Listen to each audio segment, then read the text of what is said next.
नमस्ते। आज का पाठ है कक्षा 9 क्षितिज भाग 1 गद्य खंड से पाठ संख्या 4 सांवले सपनों की याद। इस पाठ के लेखक हैं जाबिर हुसैन जी। यह एक संस्मरण है जो प्रसिद्ध पक्षी विज्ञानी सालिम अली को समर्पित है।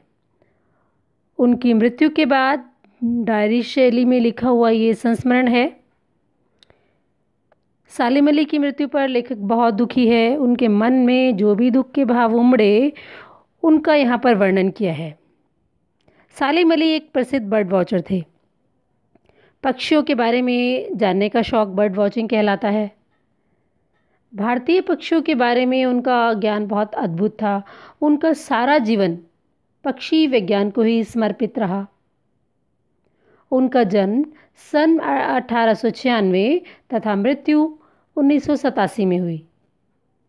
पाठ का शीर्षक सांवले सपनों की याद, अर्थात वे सपने जो सालिम अली अपने जीवन काल में पूरे ना कर सके, वे सपने जो उन्होंने पक्षियों के लिए देखे और उनकी मृत्यु के बाद वे सारे दफन हो गए उनकी शव के साथ। अली को उनके अनेक अधूरे सपनों के साथ बिना किसी रुकावट के उनकी अंतिम यात्रा पर ले जाया गया। उनकी शव यात्रा में लेखक भी शामिल हैं। वे कहते हैं कि वे सपने जो सालिम अली ने देखे थे पक्षियों के लिए, वो सबब खत्म हो चुके हैं, वो सबब दफन हो चुके हैं। अपनी शव यात्रा की भीड़ में सालिम अली अपने कंधों पर अपने सपनों को लाद कर ले जा रहे हैं। जैसे सैलानी यानी कि यात्री अपने सामान अपने कंधों पर लाद कर ले जाते हैं, उसी प्रकार सालिम अली भी अपने अंतहीन सफ़र पर निकल पड़े हैं। और उनकी यह यात्रा अन्य सभी यात्राओं से बिल्कुल अलग है, बिल्कुल भिन्न है। सुनहरे परिंदों के खूबसूरत पंखों पर सवार सांवले सपनों का एक हजूम मौत की खामोश वादी की तरफ अग्रसर है। कोई रोक टोक सके कहाँ संभव है। इस हजूम में आगे आगे चल रहे हैं सालिम अली, अपने कंधों पर सैलानियों की तरह अपने अंतहीन सफ़र का बोझ उठाए। लेकिन यह सफ़र पिछले तमाम सफ़रों से भिन्न है। भीड़ भाड़ की ज़िंदगी और तनाव के माहौल से सालिम अली का यह आखिरी पलायन है। अब तो वो उस वन पक्षी की तरह प्रकृति में विलीन हो रहे हैं जो ज़िंदगी का आखिरी गीत गाने के बाद मौत की गोद में जा बसा हो। कोई अपने जिस्म की हरारत, दिल की धड़कन देखकर भी उसे लौटाना चाहे तो वह पक्षी अपने सपनों के गीत दोबारा कैसे गा सकेगा।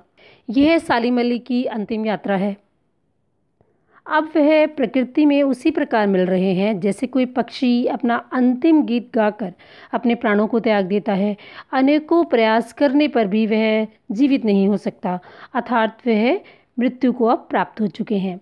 कोई अगर अपने दिल की धड़कन देखकर या अपने जिस्म की हरारत देखकर उनको लौटाना भी चाहे, अर्थात उनको अपने प्राण देकर भी उनको बचाना चाहे, तो यह संभव नहीं हो सकेगा। मुझे लगता है कोई सोए हुए पक्षी को जगाना चाहेगा। वर्षों पूर्व खुद सालिम अली ने कहा था कि लोग पक्षियों को आदमी की नज़र से देखना चाहते हैं। यह उनकी भूल है। ठीक उसी तरह जैसे जंगलों और पहाड़ों, झरनों और आबशारों को वो प्रकृति की नज़र से देखने को उत्सुक रहते हैं। भला कोई आदमी अपने कानों से पक्षियों की आवाज़ का मधुर संगीत सुनकर अपने भीतर रोमांच का सोता फूटता महसूस कर सकता है। तो यहाँ पर लेखक जाबिर हुसैन कहते हैं कि उन्हें नहीं लगता कि कोई उन्हें जगाना चाहेगा, मृत्यु की गोद से उन्हें वापस बुलाना चाहेगा, क्योंकि उन्होंने अपना पूरा जीवन पक्षियों के लिए समर्पित किया। वर्षों पहले सालिम अली ने खुद ही कहा था कि वो इस बात से दुखी थी कि लोग पक्षियों को आदमियों की नज़र से देखते हैं। वे झरनों, पहाड़ों और जंगलों को भी इसी दृष्टि से देखते हैं। ऐसे में वे इसकी मधुर संगीत को अनुभव नहीं कर पाते। वे कहते थे कि लोगों के मन में पक्षियों के प्रति भावनाएं नहीं होती, जिसके कारण वे उनकी मधुर आवाज़ को, उनके मधुर संगीत को महसूस नहीं कर पाते। वो इसलिए महसूस नहीं कर पाता मनुष्य क्योंकि मनुष्य आज के समय में स्वार्थी हो गया है। सालिम अली का व्यक्तित्व औरों के व्यक्तित्व से बिल्कुल भिन्न था। वे बहुत भावुक थे, कल्पनाशील थे और जिज्ञासु प्रवृत्ति के व्यक्ति थे। आगे लेखक वृंदावन के बारे में बताता है कि इतिहास में कब कृष्ण ने वृंदावन में रासलीलाएं रची, गोपियों को अपनी शरारतों का निशाना बनाया, कब माखन की मटकी फोड़ी और कब दूध छाली से अपने मुंह भरे, कि यदि हम इन सब बातों के बारे में सोचें तो पता नहीं ऐसा हुआ होगा या नहीं। उसी प्रकार अगर लोग आज के बहुत समय बाद सालिम अली के बारे में सुनेंगे तो उन्हें विश्वास नहीं होगा कि ऐसा कोई पक्षी वैज्ञानिक रहा होगा जिसने अपना पूरा जीवन पक्षियों को समर्पित कर दिया होगा। इसी बात से लेखक कहता है कि इतिहास में पता नहीं कि कब श्री कृष्ण ने वृंदावन में अनेक प्रकार की लीलाएं की थी, कब रासलीलाएं रचाई थी, गोपियों की मक्खन भरी हांडियां फोड़ी थी, दूध दही चुरा कर खाया था, मधुर बांसुरी बजाई थी, जिससे सारा वृंदावन संगीत में हो गया था। परंतु आज भी यदि हम वृंदावन जाएं तो वो नदियों का सांवला पानी, यमुना का सांवला पानी पूरे घटनाक्रम की याद जो है वो ताज़ा कर देता है। आज भी ऐसा लगता है कि भीड़ से भरी गलियों में कोई अचानक आकर बांसुरी बजाने लगेगा और जिससे सबके कदम जो है रुक जाएंगे। और हर शाम के समय सूरज के ढलने के बाद जब बगीचे का माली सैलानियों यानी कि यात्रियों को, वहाँ से गुजरने वालों को हिदायत देता है तो लगता है कि जैसे कुछ ही क्षणों में श्री कृष्ण वहाँ पर आ जाएंगे और अपने संगीत के जादू से पूरे उपवन को हरा भरा कर देंगे, पूरे माहौल में उनका जादू छा जाएगा। वृंदावन अभी भी श्री कृष्ण की बांसुरी के जादू से खाली नहीं हुआ है, अर्थात वृंदावन में कृष्ण की बांसुरी का प्रभाव अभी भी बाकी है। मिथकों की दुनिया में इस सवाल का जवाब तलाश करने में पहले एक नज़र कमज़ोर काया वाले उस व्यक्ति पर डाली जाए जिसे हम सालिम अली के नाम से जानते हैं। उम्र की शती तक पहुंचने में थोड़े ही दिन शेष बच रहे हैं। संभव है लंबी यात्राओं की थकान ने उनके शरीर को कमज़ोर कर दिया हो या कैंसर जैसी जानलेवा बीमारी उनकी मौत का कारण बनी हो। तो यहाँ पर लेखक उनकी मृत्यु के बारे में बताता है कि उनकी मृत्यु कैसे हुई। वे बताते हैं कि वह शरीर से बहुत कमज़ोर थे और उनकी उम्र लगभग 100 साल के आसपास थी। की आयु के 100 वर्ष पूरे होने में अभी कुछ ही दिन शेष थे कि उनकी मृत्यु हो गई। उनकी मृत्यु के कारण बताते हुए लेखक कहता है कि शायद वे लंबी यात्राओं के कारण थक गए होंगे या फिर कैंसर जैसी जानलेवा बीमारी उनकी मौत का कारण बनी होगी। अंतिम समय तक उनकी आंखों की रोशनी भी अच्छी थी। अपनी अंतिम सांस तक वे पक्षियों की तलाश व सुरक्षा में लगे रहे। उनकी आंखों पर चढ़ी दूरबीन उनकी मृत्यु के बाद ही उतरी, अर्थात उन्होंने तभी अपना काम करना छोड़ा जब उनकी मृत्यु हो गई। आगे लेखक कहता है कि उन जैसा बर्ड वॉचर शायद ही कोई हुआ हो, लेकिन एकांत क्षणों में सालिम अली बिना दूरबीन के भी देखे गए हैं। दूर क्षितिज तक फैली ज़मीन और झुके आसमान को छूने वाली उनकी नज़रों में कुछ कुछ वैसा ही जादू था जो प्रकृति को अपने घेरे में बांध लेता है। सालिम अली उन लोगों में से थे जो प्रकृति के प्रभाव में आने की बजाय प्रकृति को अपने प्रभाव में लाने के कायल थे। अर्थात सालिम अली की नज़रों में दूर तक फैली और झुके आकाश को देखने जैसा जादू था। उन्हें प्रकृति में एक हंसता खेलता रहस्यमय संसार दिखाई देता था। उन्होंने अपनी दुनिया अपने परिश्रम से बनाई थी। वो एक ऐसे व्यक्ति थे जो प्रकृति के प्रभाव में नहीं आते थे, अपितु प्रकृति को अपने प्रभाव में ले आते थे। उनकी इस दुनिया को बनाने में, उसका निर्माण करने में उनकी स्कूल की सहपाठी और उनकी जीवन साथी, उनकी पत्नी तहमीना ने उनकी बहुत सहायता की थी। अपने लंबे रोमांचकारी जीवन के ढेर सारे अनुभवों के मालिक सालिम अली एक दिन केरल की साइलेंट वैली को रेगिस्तान के हवा के झोंकों से बचाने का अनुरोध लेकर चौधरी चरण सिंह से मिले। उस समय चौधरी चरण सिंह प्रधानमंत्री थे और जब उन्होंने पर्यावरण के संभावित खतरों के बारे में उनको बताया तो चौधरी चरण सिंह की आंखें जो हैं नम हो गई। अर्थात उनके द्वारा बताए गए प्राकृतिक खतरों के विषय में जानकर वे भावुक हो उठे। लेखक के अनुसार अब वे दोनों ही इस दुनिया में नहीं रहे हैं, तो ऐसा कौन व्यक्ति है जो नए भारत के निर्माण का संकल्प लेगा और दुर्गम एवं बर्फ से भरे स्थानों पर रहने वाले पक्षियों को बचाने का प्रयास करेगा।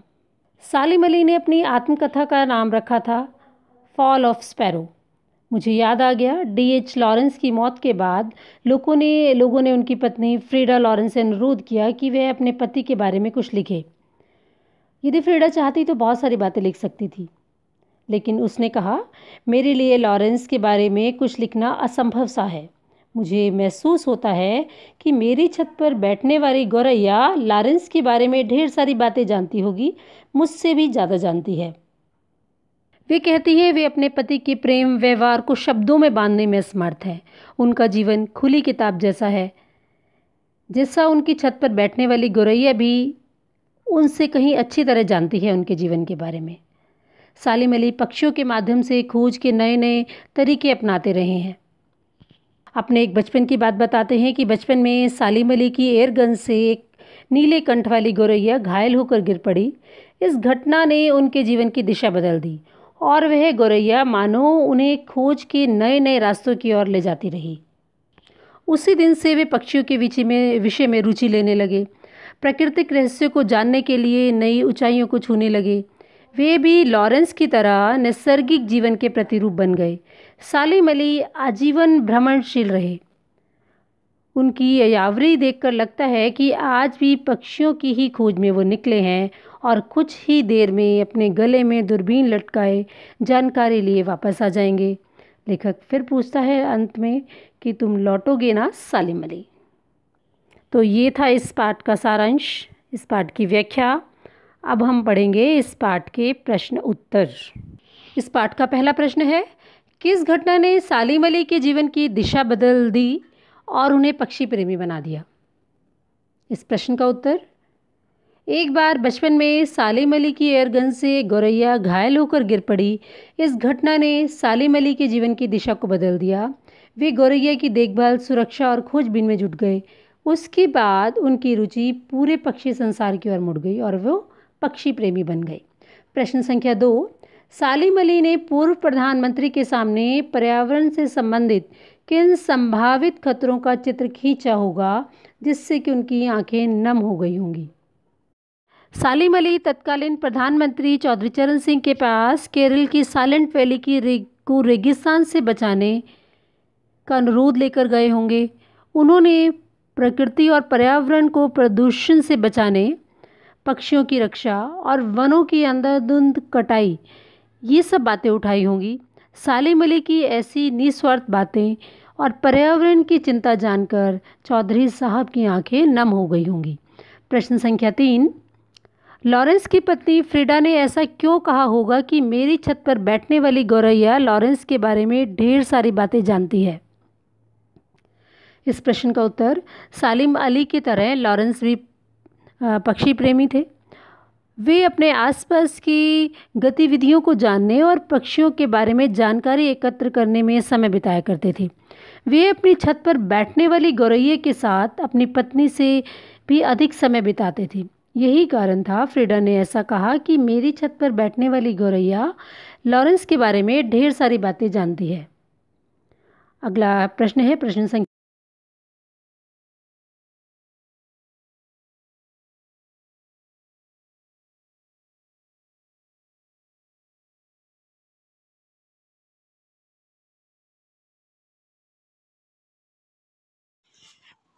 प्रश्न संख्या 4 है, आशय स्पष्ट कीजिए। इसके 3 भाग हैं, क, ख और ग।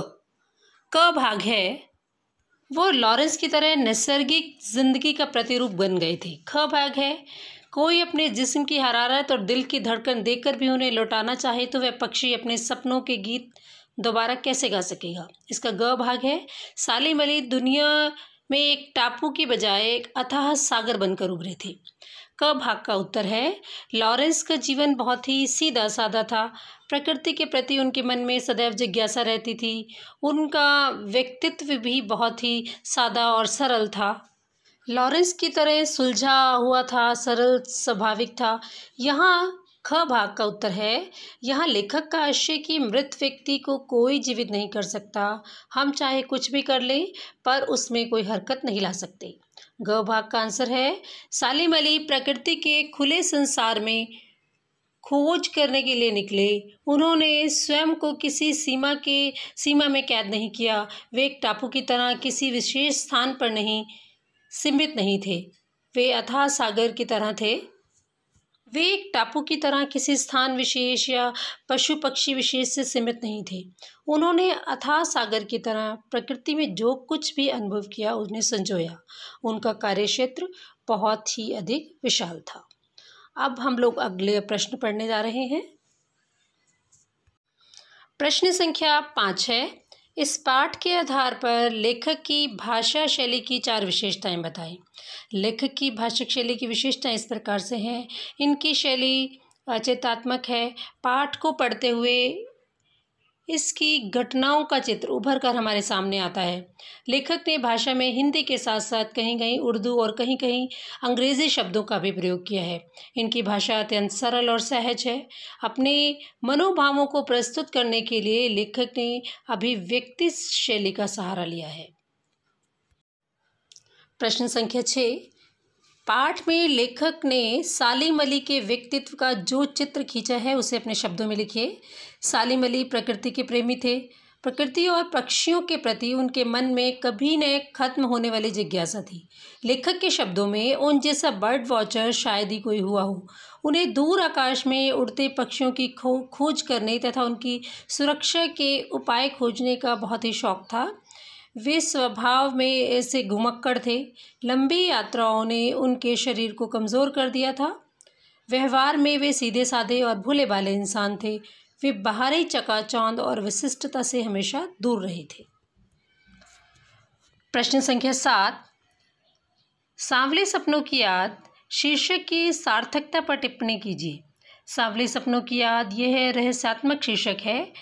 यह लेखक जाबिर हुसैन द्वारा उनके मित्र सालिम अली की याद में लिखा गया एक संस्मरण है।